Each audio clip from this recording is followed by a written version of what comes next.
औकाफ पर हमले हो रहे हैं, अंदर पार्लियामेंट में तकरीरें चल रही हैं, बाहर मीडिया के सामने बयानात होंगे, उसके बाद जबरदस्ती अल्लाह ना करे बिल पास हो जाएगी, हाथ मलने का मलते रह जाएंगे।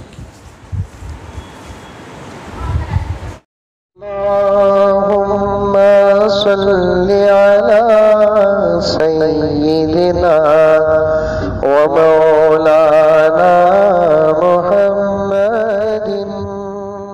नहीं, तकरीरों के साथ अब तहरीकों की जरूरत है। वक्त हो गया। मैं औकाफ के हमले की एक वजह बताता हूं कि अचानक मोदी अंकल औकाफ की तरफ क्यों आए, उसकी वजह बताता हूं मैं, सुनो। असल में औकाफ एक्ट उठाने से पहले इन्होंने बजट पेश किया। गौर से सुन रही कि सो रही की सुन रही? औकाफ एक्ट उठाने से पहले इन्होंने क्या पेश किया? बजट का तो मालूम क्या तुम ना? बजट मंजत एक जना पूछा बजट का तो क्या हजरत? मैं बोलिया बचत का तर्जुमा वो बजट।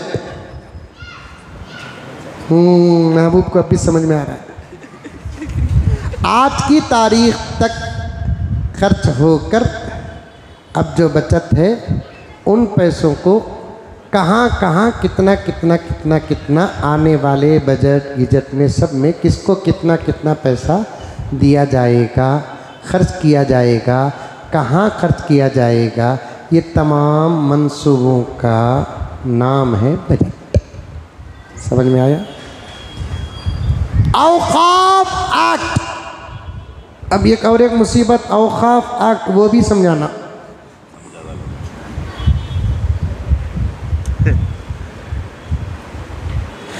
हमारे बादशाहों ने अंग्रेजों के कब्जा करने से पहले जो दौरे सल्तनत हमारे मुल्क में चलता था, बाबर रहमतुल्लाह अलैह से लेकर रियासती बादशाहों तक, चाहे मुसलमान हो बादशाह या हिंदू राजा महाराजा, बड़ा अच्छा दौर था।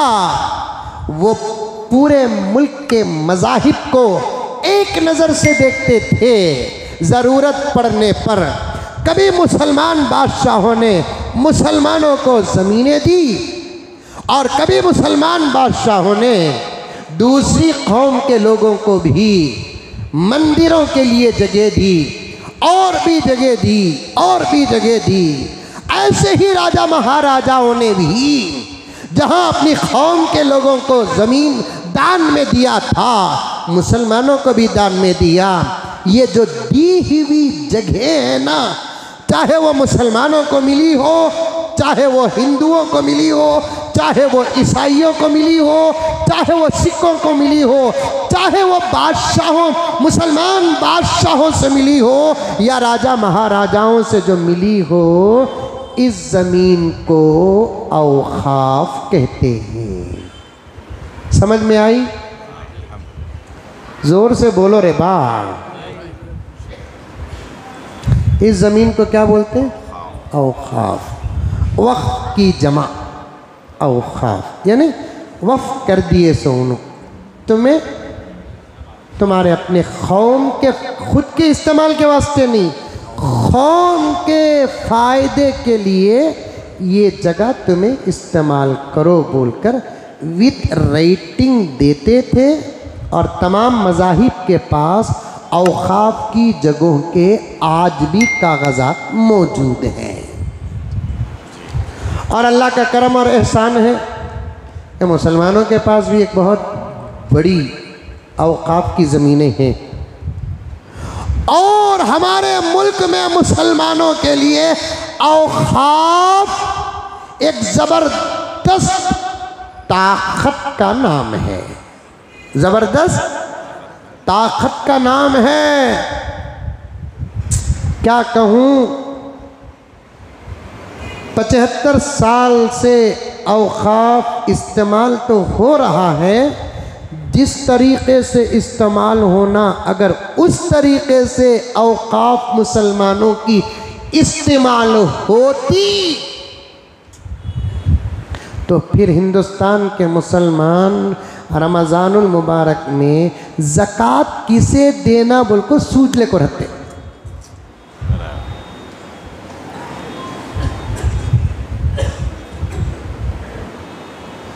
औक़ाफ़ की जगह जिस तरीक़े से इस्तेमाल होना, उस तरीक़े से अगर इस्तेमाल होती ना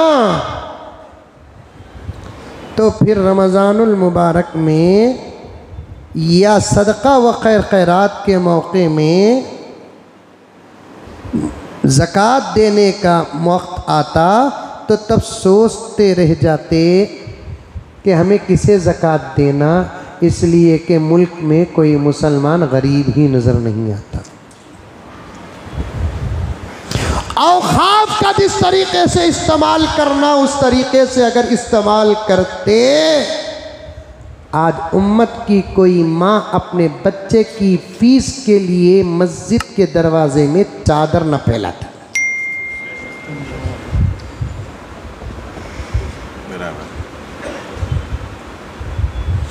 औक़ाफ़ का जिस तरीक़े से इस्तेमाल करना, उस तरीक़े से अगर इस्तेमाल करते तो फिर कोई यतीम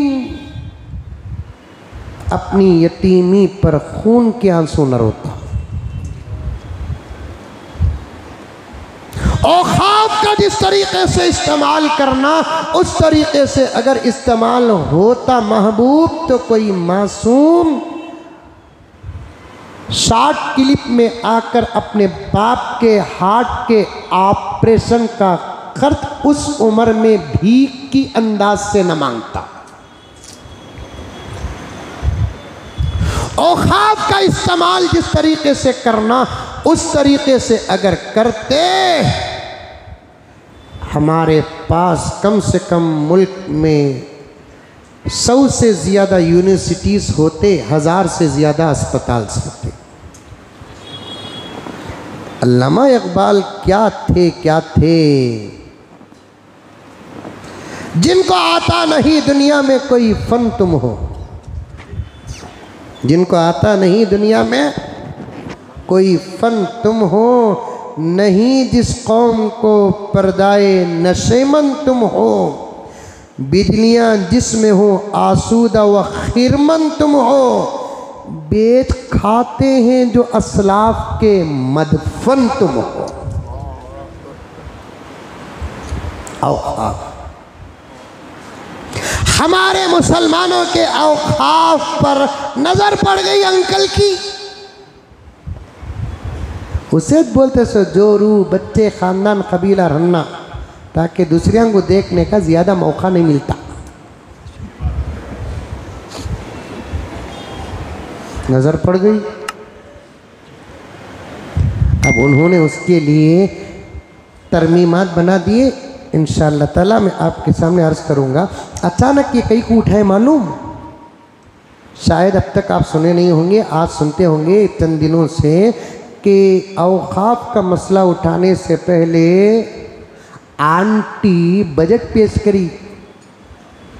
वो बजट में हम मुसलमानों को क्या मिला क्या नहीं मिला, हमें बजट पर नज़र नहीं रखते साहब, हमें अल्लाह के दरबार में भीख मांगते हैं। समझ में आई बातें?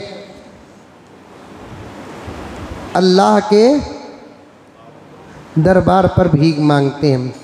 माफ़ी चाहता हूँ, ज़रूरी है 1-2-3 मिनट ले लेता हूँ।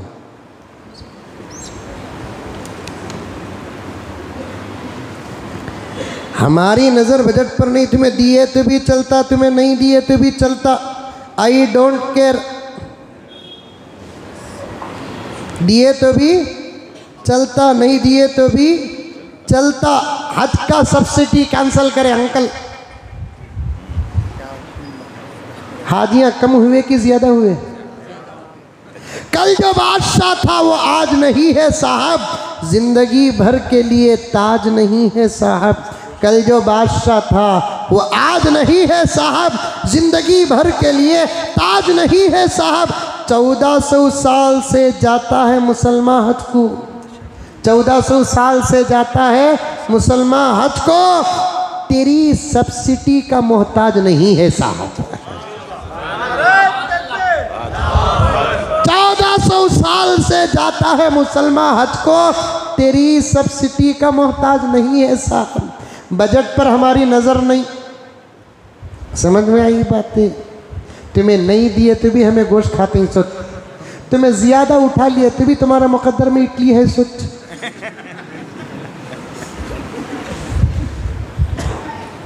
समझ में आई बातें? बजट जब पेश करे ना, इनके बजट से इन्हीं के कौम के लोगों को काफ़ी नुकसान हो गया। अब वो लोग जगह बजगी गुस्से में हैं, गुस्से में ही हमारे हिंदू भाई बजट और बजट के क़वानीन से और तरमीमात से बहुत गुस्से में ही।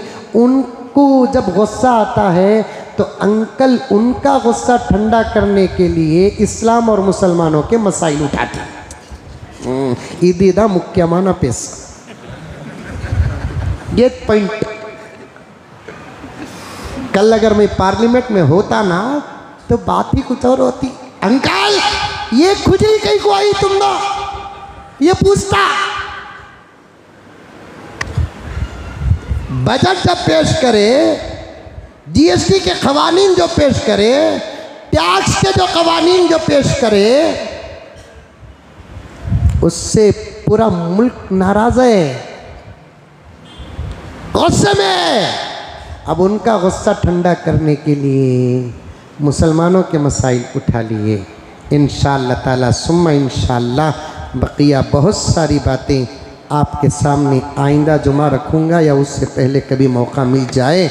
मुसलमानों दुआ की सख्त ज़रूरत है, दुआ करते रहो। अल्लाह हमारे मुल्क के हालात को बेहतर से बेहतर बनाए, अमन व सुकून, प्यार और मोहब्बत के लायक बनाए। आखिर में ऐलान